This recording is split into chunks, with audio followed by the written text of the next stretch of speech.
How to stop spreading bamboo.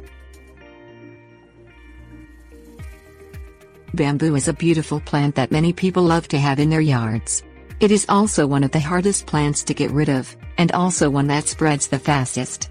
What you may think of as a strategically placed grove of bamboo could easily turn into a yard invasion. However, with diligence and hard work, bamboo can be gotten rid of.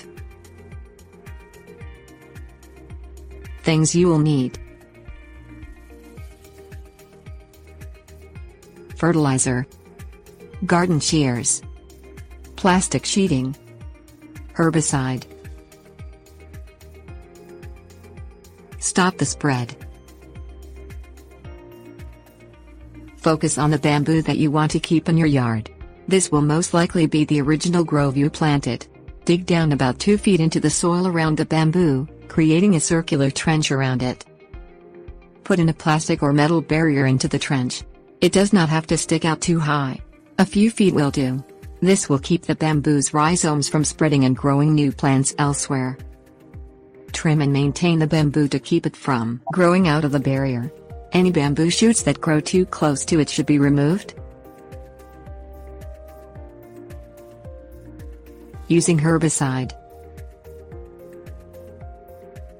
Cut the bamboo shoots to a height of 6 inches using your garden shears.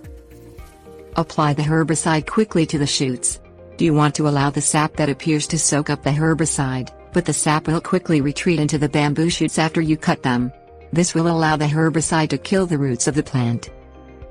Pull out whatever dead bamboo shoots are there after the herbicide does its work. Cook the rest. Cut down the shoots that have grown back to not more than a few inches. Cover the shoots with fertilizer that is high in nitrogen. Make sure the shoots are completely covered by it. Cover everything with a plastic sheet. Remove it after a few weeks, when the bamboo should be overheated and killed at the roots. Then you can dig up what's left to prevent future growth.